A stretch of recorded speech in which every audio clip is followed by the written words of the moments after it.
भक्तजनों, आज आप सुनेंगे ब्राह्मण पुत्री और सोना धोबिन की व्रत कथा। एक गरीब परिवार था। उस परिवार में पति पत्नी के अलावा एक पुत्री भी थी। वो पुत्री धीरे धीरे बड़ी होने लगी। उस पुत्री समय और बढ़ती उम्र के सभी स्त्रियोचित गुणों के विकास हो रहा था। वो लड़की सुंदर, संस्कारवान और गुणवान थी, किंतु गरीब होने के कारण उसका विवाह नहीं हो पा रहा था। एक दिन उस ब्राह्मण के घर एक साधु महाराज पधारे। वो उस कन्या के सेवा भाव से काफी प्रसन्न हुए। कन्या को लंबी आयु का आशीर्वाद देते हुए साधु ने कहा, इस कन्या के हथेली में विवाह योग्य रेखा नहीं है। तब ब्राह्मण चंपित ने साधु से उपाय पूछा कि कन्या ऐसा क्या करे कि उसके हाथ में विवाह योग्य बन जाए। साधु ने कुछ देर विचार करने के बाद अपनी अंतर्दृष्टि से ध्यान करके बताया कि कुछ दूरी पर एक गांव में सोना नाम की धोबिन जाति की एक महिला ने अपने बेटी और बहू के साथ रहती है, जो बहुत ही आचार विचार और संस्कार संपन्न और पतिपरायण है। यह कन्या उसकी सेवा करे और वो महिला इसकी शादी में अपने मांग का सिंदूर लगा दे। उसके बाद इस कन्या का विवाह हो सकता है। इस कन्या का विधवा योग मिट सकता है। साधु ने यह भी बताया कि वो महिला कहीं आती जाती नहीं है। यह बात सुनकर ब्राह्मणी ने अपनी बेटी से धोबिन की सेवा करने की बात कही। अगले दिन कन्या प्रात काल ही उठकर सोना धोबिन के घर जाकर साफ सफाई कर लेती है। करके अपने घर वापस आ जाती है। एक दिन सोना धोबिन अपनी बहू से पूछती है कि तुम तो सुबह उठकर सारे काम कर लेती हो और पता भी नहीं चलता।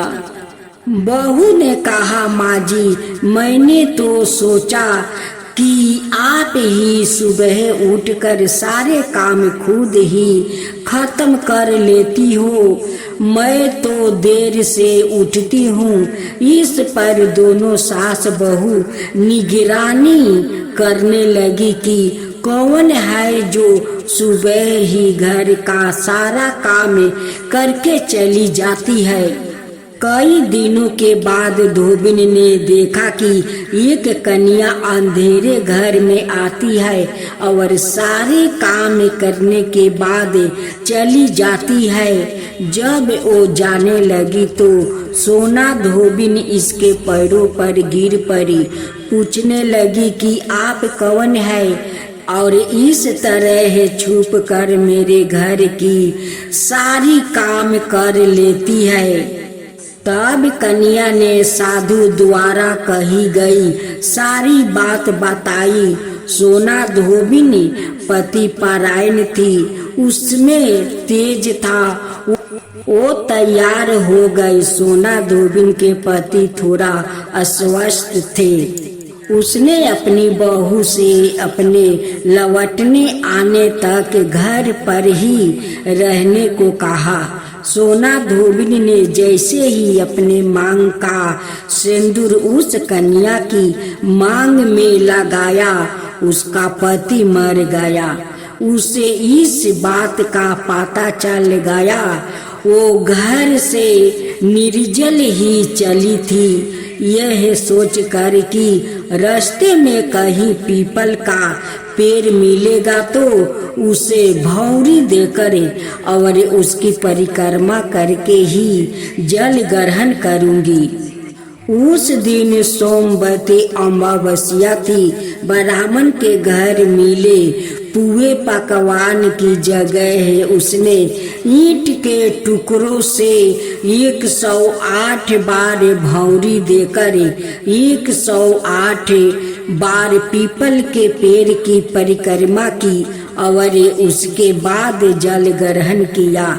ऐसे कहते ही उसके पति के मुर्दा शरीर में वापस जान आ गई। धोबिन का पति वापस जीवित हो उठा। भक्तों जैनों, आज आप सुने अमावस्या व्रत कथा। जो भक्तों लोग अपना पितरों के लिए इस अमावस्या का कथा सुनते हैं, उनकी पितरों को मनोबक्षित वैकुंठ मिल जाता है और उनकी संसार में सुख समृद्धि भर जाता है। अमावस्या माता का आशीर्वाद मिल जाता है, पितरों को भी आशीर्वाद मिल जाता है। उन परिवार में जो परिवार श्रद्धा भक्ति से अमावस्या व्रत करते हैं, पितरों के लिए कथा सुनते हैं। अब आइए कथा सुनते हैं। पितरों को मोक्ष देने वाली तिथि वैशाख अमावस्या व्रत कथा। वैशाख मास में बढ़ने वाली अमावस्या को वैशाख अमावस्या कहते हैं। वैशाख अमावस्या को हिंदू वर्ष का दूसरा महीना कहा जाता है। शास्त्रों में वैशाख अमावस्या को धर्म कर्म स्नान दान और पितरों के दर्पण के लिए बेहद शुभ माना जाता है। यह पितरों को मोक्ष देने वाली तिथि होती है, इसलिए शास्त्रों में वैशाख अमावस्या को पितरों को मोक्ष देने वाली अमावस्या भी कहा जाता है। इसके अलावा मान्यता यह भी है कि इस माह से तेराता योग की शुरुआत हुई थी, जिस कारण भी वैशाख अमावस्या का धार्मिक महत्व अधिक हो जाता है। वैशाख अमावस्या के महत्व से जोड़ी इस कथा के बारे में इसका पौराणिक गृहस्थों में मिलता है।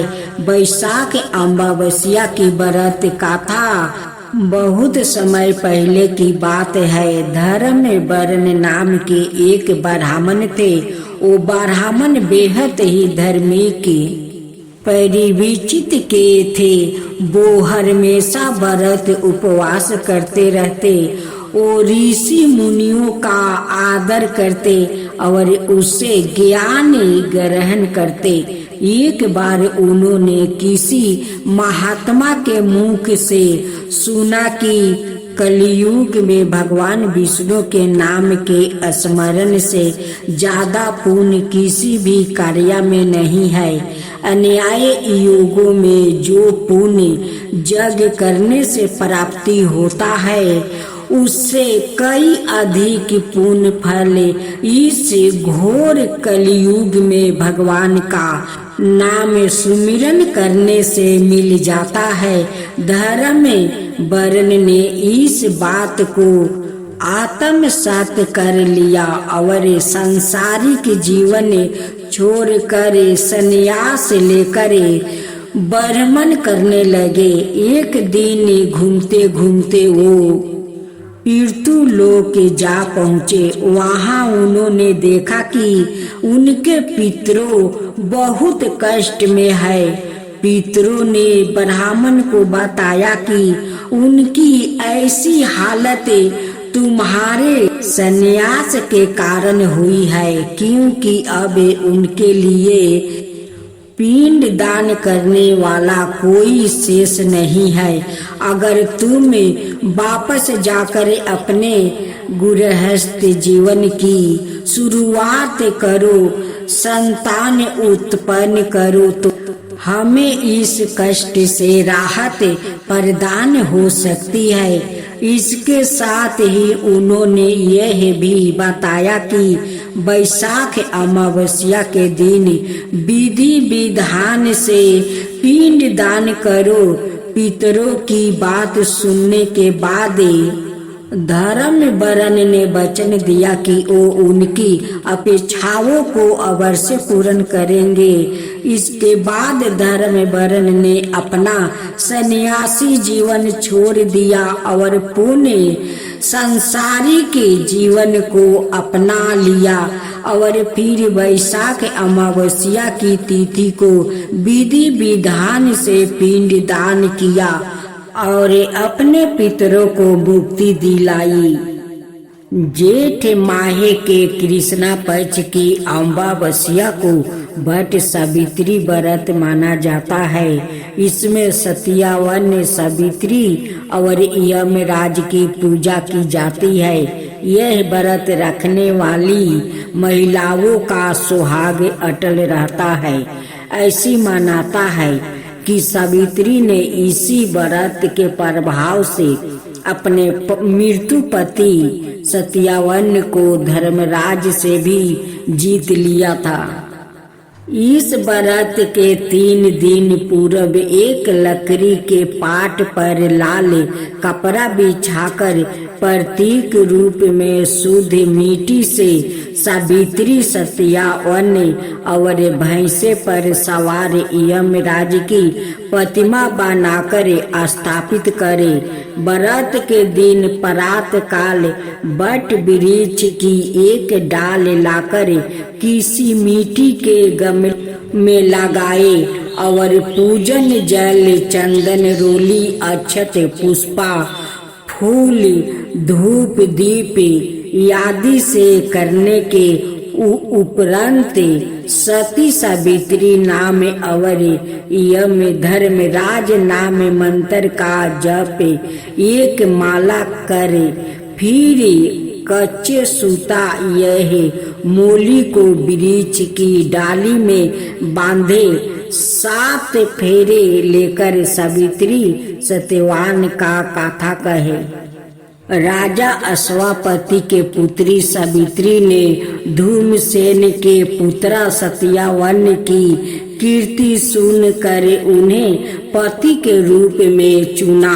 यह बात जब देव ऋषि नारद को गाता हुई तो वो राजा अश्वापति से बोले, राजन सत्यावन की 1 बरस के बाद मृत्यु हो जाएगी।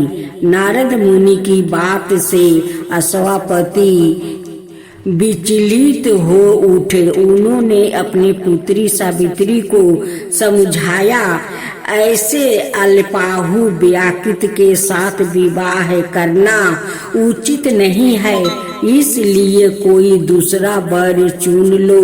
लेकिन सावित्री ने इनकार कर दिया। सावित्री का विवाह सत्यावन से हो गया।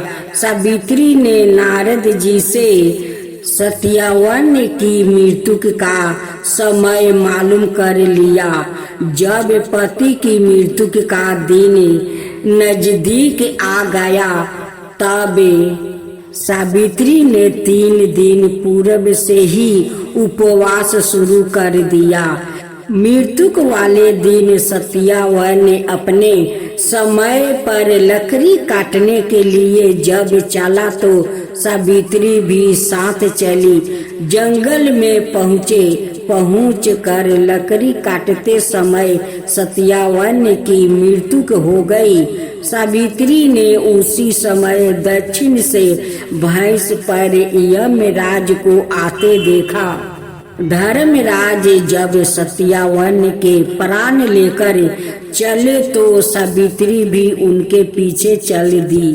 पहले तो यमराज ने उसे देवी विधान सुनाया, पर उसकी निष्ठा देखकर वर मांगने को कहा। सावित्री बोली, मेरे सास ससुर ने नेत्रहीन है, आप उन्हें रोशनी प्रदान करे। यमराज ने कहा ऐसा ही होगा, अब लौट जाओ। लेकिन सावित्री नहीं लौटी। यह देख यमराज ने फिर वर मांगने को कहा। सावित्री बोली, मेरे ससुर का राज्य छीन गया है, उन्हें फिर मिल जाए। यमराज ने यह वरदान भी दिया, पर सावित्री ने पीछा नहीं छोड़ा। अंत में यमराज ने उसे पुत्र होने का वरदान दिया। इस पर सावित्री ने कहा कि बिना पति के पुत्र कैसे संभव है। अंत यमराज को सत्यवान को जीवन दान देना पड़ा। भक्त जनों, आज आप सुनेंगे विष्णु भगवान का खूब सुंदर कथा।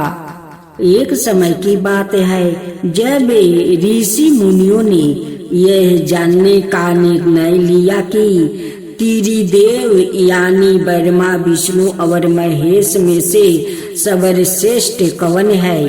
इस बात का पता लगाने की जिम्मेदारी भृगु ऋषि को दी गई।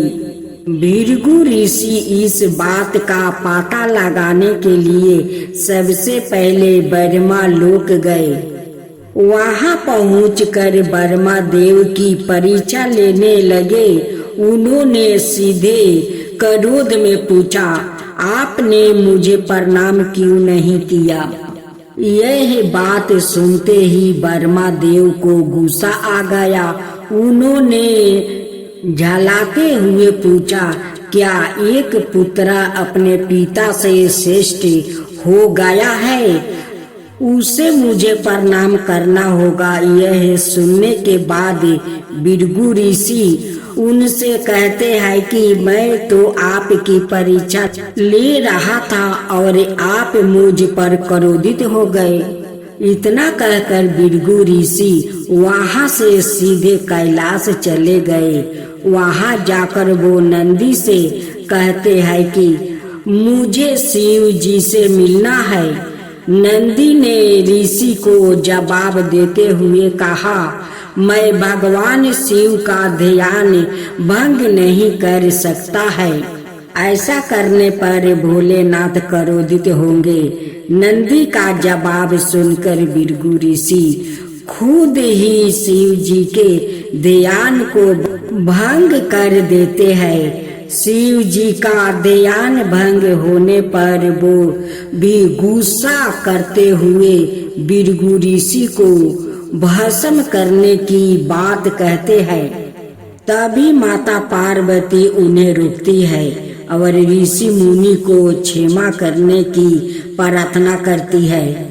शिव जी के गुस्से को देखने के बाद भृगु ऋषि कैलाश से सीधे वैकुंठ चले जाते हैं। वहां वो देखते हैं कि भगवान विष्णु आराम कर रहे हैं और माता लक्ष्मी उनके पैर दबा रही होती है। उसी वक्त भृगु ऋषि सीधे विष्णु भगवान की छाती पर पैर से प्रहार कर देते हैं। इस प्रहार से भगवान विष्णु की नींद खुल जाती है और वो भृगु ऋषि से प्यार से पूछते हैं, हे ऋषि वर, मेरे कठोर शरीर से कहीं आपके कोमल पैर को चोट तो नहीं लगी? अगर लगी होगी तो मुझे क्षमा कर दे। यह सुनते ही ऋषि प्रसन्न हो जाते हैं और समझ जाते हैं कि भगवान विष्णु ही त्रिदेव में श्रेष्ठ है। माँ लक्ष्मी भी यह सब होते हुए देखती है। वो गुस्से में कहती है, नाथ, उन्होंने आपको पैर से मारा और आप इस तरह प्रेम भाव दिखा रहे हैं। क्रोध में वो भगवान विष्णु को छोड़कर वैकुंठ से सीधे धरती चली जाती है और महाराष्ट्र के कोल्हारपुर में रहने लगती है। माता लक्ष्मी के वैकुंठ छोड़कर चले जाने पर भगवान विष्णु को लगता है कि उनका सामान और संपत्ति नष्ट हो गई है। इसी वजह से उनका मन काफी अशांत रहने लगा। फिर वो माता लक्ष्मी की तलाश में धरती चले जाते हैं। धरती जाकर भगवान विष्णु श्रीनिवास नाम के व्याकृत बनकर माता लक्ष्मी को ढूंढने लगते हैं। माता लक्ष्मी को ढूंढते ढूंढते वो बेक चटल पर्वत क्षेत्र में स्थित बकुला माई के आश्रम पहुंच जाते हैं। वहां बकुला माई ने उनका आदर पूर्वक स्वागत किया और उन्हें आश्रम में ही रहने के लिए कहा। उस आश्रम में भगवान आराम से श्रीनिवास बन कर रहने लगे। कुछ दिन बाद वहाँ एक हाथी आ जाता है जो सबको परेशान करता है। यह देख श्रीनिवास धनुष बाण लेकर हाथी की ओर दौड़ते हैं। उन्हें आते देख कर हाथी डर कर घने जंगल में भाग जाता है। श्रीनिवास उस हाथी का पीछा करते हुए थक कर एक सरोवर के पास पेड़ की छाया में आराम करने लगते हैं और कुछ ही देर में उन्हें नींद आ जाती है। नींद में वो कुछ युवतियों का शोर सुनते हैं जिससे उनकी नींद टूटती है। आंखें खोलते ही वो खुद को 5-6 युवतियों से घेरा पाते हैं। युवतियों श्रीनिवास को डांटते हुए बोलती है कि यह राजकुमारी है, पद्मावती का उपवन है और इस क्षेत्र में पुरुषों का आना एकदम माना है। यहाँ तुम कैसे और किस लिए आए हो? श्रीनिवास जवाब दे ही रहे थे कि तभी उनकी नजर वृक्ष के पीछे से झांकती राजकुमारी पद्मावती पर पड़े। वो उसे देखते ही रह गए। कुछ देर में वो युवतियों को बताते हैं कि मैं एक हाथी का पीछा करते हुए यहाँ पहुँचा हूँ। मुझे बिल्कुल भी पता नहीं था कि यहाँ पुरुषों का आना माना है। मुझे क्षमा कर दीजिए। इतना कहकर वो बकुला माई के आश्रम लौट जाते हैं। आश्रम लौटने के बाद श्रीनिवास का किसी भी काम में मन नहीं लगा। तब एक दिन बकुला माई उनसे उनकी उदासी के वजह पूछती है। उदास होकर श्रीनिवास पद्मावती के बारे में उन्हें बताते हैं और कहते हैं कि मैं उनके बिना नहीं रह पाऊंगा। बकुला माई उन्हें कहती है कि ऐसा सपना ना देखिए जो पूरा ना हो सके। वो एक प्रतापी राजा चोल नरेश आकाश राज की बेटी है और आप एक आश्रम में रहने वाले कुल। कुछ देर सोचने के बाद श्रीनिवास कहते हैं कि माँ, एक तरीका है, बस आपको मेरा साथ देना होगा। बकुला माई श्रीनिवास का प्यार देखकर हाँ कह देती है। दूसरे दिन श्रीनिवास ज्योतिष विद्या में निपुण औरत का भेष धारण करके राजा आकाश के नगर नारायणपुर पहुँचते हैं। उनकी विद्या की वजह से हर तरफ उनकी चर्चा होने लगती है। होते होते एक दिन राजा ने उन्हें अपनी बेटी पद्मावती का हाथ देखने के लिए श्रीनिवास को अपने महल बुलवाया। वहां पहुंचकर उन्होंने राजकुमारी के हाथों की रेखा देखी और कहा कि कुछ दिन पहले एक युग से वन में तुम्हारी मुलाकात हुई होगी। पद्मापति ने जवाब में हाँ कहा। महिला बने श्रीनिवास ने कहा कि उसी युग के साथ तुम्हारा विवाह होगा। तभी पद्मापति की माँ धारणा देवी उनसे पूछती है कि यह कैसा होगा। तब जयोति से औरत कहती है कि यह इसके भाग्य में लिखा है। और ग्रह यह कहते हैं कि एक औरत उसके लिए आपकी बेटी का रिश्ता मांगने आएगी। 2 दिन बीतने के बाद बकुला माई एक तपस्विनी बनकर राजमहल गई और अपने युग पुत्रा के लिए पद्मापति के रिश्ते की बात की। तभी राजा आकाश बकुला माई को पहचान जाते हैं और उनसे पूछते हैं कि वो युग कौन है। बकुला माई उन्हें श्रीनिवास के बारे में बताते हुए कहती है कि वो चंदर वंश में जन्म हुआ है, लड़का है जो मेरे आश्रम में रहता है और मुझे माँ मानता है। राजा उनकी बात सुनने के बाद बकुला माई से सोचने के लिए कुछ दिन मांगते हैं।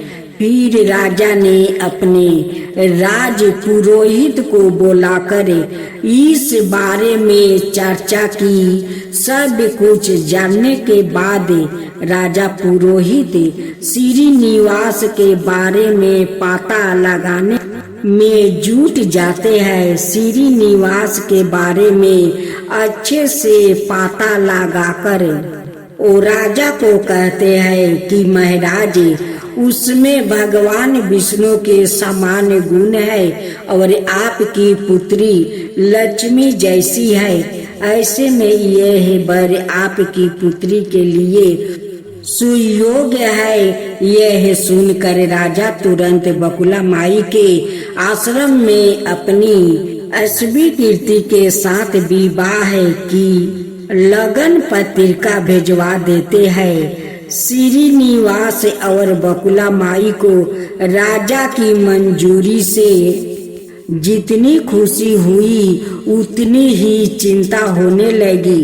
दोनों के मन में होता है कि उनके पास शादी करवाने के लिए पर्याप्त धन नहीं है और न ही विवाह के बाद लड़की के रहने के लिए घर है। तब बकुला माई श्रीनिवास को लेकर बारहा स्वामी के पास जाकर उन्हें श्रीनिवास के शादी में खर्चा के लिए धन की कमी की समस्या के बारे में बताती है। तब बारहा स्वामी 8 दिग्पाल का आवाहन करते हैं। तभी वहाँ ब्रह्मा, शंकर, इंद्र, कुबेर आदि देवता प्रकट हो जाते हैं। फिर बारहा स्वामी श्रीनिवास से कहते हैं कि तुम खुद ही उन्हें अपनी समस्या के बारे में बताओ। श्रीनिवास देवताओं से पूछते हैं कि मैं चलो नरेश राजा आकाश की पुत्री पद्मापति से शादी करना चाहता हूँ, पर मेरे पास शादी के लिए धन नहीं है। मुझे क्या करना चाहिए? इंद्रदेव यह सब सुनकर कुबेर से कहते हैं कि तुम शादी के लिए इन्हें ऋण दे दो। जवाब में कुबेर बोलते हैं कि मुझे ऋण देने में कोई परेशानी नहीं है, बस यह सुनिश्चित कर दीजिए कि मुझे धन वापस कब और किस तरह से मिलेगा। तब श्रीनिवास ने कहा, आप चिंता ना कीजिए कुबेर देव, मैं कलयुग के अंत तक पूरा ऋण चुका दूंगा। फिर कुबेर ने देवताओं को साक्षी राख कर श्रीनिवास को ऋण दे दिया। उन्हें पैसों से वो पद्मापति से बड़े धूमधाम के साथ शादी करते हैं। तभी उनकी शादी की सूचना लेकर नारद जी कोल्हारपुर पहुंच जाते हैं और माँ लक्ष्मी को सारी बातें बता देते हैं। जैसे ही माता लक्ष्मी को पता चलता है कि विष्णु जी ने श्रीनिवास बनकर पद्मापति से शादी करके बेकचल पर्वत पर रह रहे हैं तो वो उदास हो जाती है। कुछ ही देर में वो सीधे विष्णु भगवान से मिलने के लिए बेकचल पहुंच जाती है। वहां वो देखती है कि पद्मापति बड़े प्यार से श्रीनिवास की सेवा कर रही है। माँ लक्ष्मी से रहा नहीं जाता है और वो उन्हें भला बुरा कहने लगती है। आखिर में वो पद्मापति को बताती है कि यह श्रीनिवास नहीं बल्कि मेरे पति विष्णु है। तुमने इनसे कैसे विवाह कर लिया? फिर माता लक्ष्मी और पद्मापति के बीच बहुत देर तक वाद विवाद होने लगता है। यह सब देख कर श्रीनिवास को बहुत दुख हुआ और वो वहां से थोड़ा पीछे हट कर एक पत्थर की मूर्ति बन जाते हैं। माता लक्ष्मी और पद्मापति दोनों यह देख कर बहुत परेशान हो जाती है और कहती है कि अब श्रीनिवास किसी के नहीं रहे। तभी मूर्ति से आवाज आती है, देवियों मैं हमेशा इस स्थान पर रहूंगा और मुझे लोग बाकेश्वर स्वामी के नाम से जानेंगे। मैं यहाँ रहकर अपने भक्तों की इच्छा पूरी करता रहूंगा। साथ ही मुझे चढ़ाए जाने वाले धन के माध्यम से मैं कुबेर का कर्ज ब्याज चुकाता रहूंगा। बस अब तुम दोनों झगड़ा करना बंद कर दो। इतना सुनने के बाद माता लक्ष्मी और पद्मापति उनसे क्षमा मांगती है। फिर माता लक्ष्मी कोल्हारपुर जाकर महालक्ष्मी की मूर्ति और पद्मापति तिरुनाचुर में शिला विग्रह बन जाती है। यही कारण है कि तिरुपति विराजमान वेंकटेश्वर स्वामी के दर्शन के लिए भक्तों से चंदन धूप फूल और मिठाई नहीं बल्कि धन लिया जाता है। यमराज भगवान की जय हो। यमराज भगवान की जय हो। एक महिला से यमराज ने कहा कि मैं तुम्हारे प्राण लेने आया हूँ। मैं तुम्हारा थोड़ा समय देता हूँ। अपनी किस्मत बदलने के लिए इस पुस्तक में जो चाहे लिख दो वो ही हो जाएगा। महिला ने पुस्तक में देखा तो वह लिखा था, तुम्हारी सहेली को खजाना मिलने वाली है। इसके बाद क्या हुआ? एक महिला को यमराज मिले लेकिन वो उन्हें पहचान नहीं सकी। उसने यमराज को पानी पिलाया। इसके बाद यमराज ने महिला से कहा कि मैं तुम्हारे प्राण लेने आया हूँ लेकिन तुमने मुझे पानी पीने के लिए दिया, इस कारण मैं तुमसे खुश हूँ। तुम्हें एक अवसर देता हूँ, तुम अपना भाग्य बदल सकती हो। या कहकर यमराज ने एक पुस्तक महिला को दे दिया और कहा कि इस पुस्तक में तुम्हारे नाम का एक दृष्टि है। वहाँ तुम अपने लिए जो चाहती हो वो लिख सकती हो, जैसा लिखोगी वैसा ही होगा। महिला ने पुस्तक हाथ में ली और जैसे ही उसे खोला तो उसमें लिखा था कि तुम्हारी सहेली को खजाना मिलने वाला है। महिला ने वहाँ लिख दिया कि उसे खजाना ना मिले। अगला पोस्टर खोला तो उस पर लिखा था कि तुम्हारी पड़ोसी का पति राजा का मंत्री बनने वाला है। महिला ने वहाँ लिख दिया कि वो मंत्री ना बने। कुछ ही देर में उसे अपने नाम का पृष्ठ मिला। वो खुद के लिए अच्छा लिखने के लिए सोचने लगी, लेकिन जैसे ही वो लिखने वाली थी, यमराज ने पुस्तक के ली।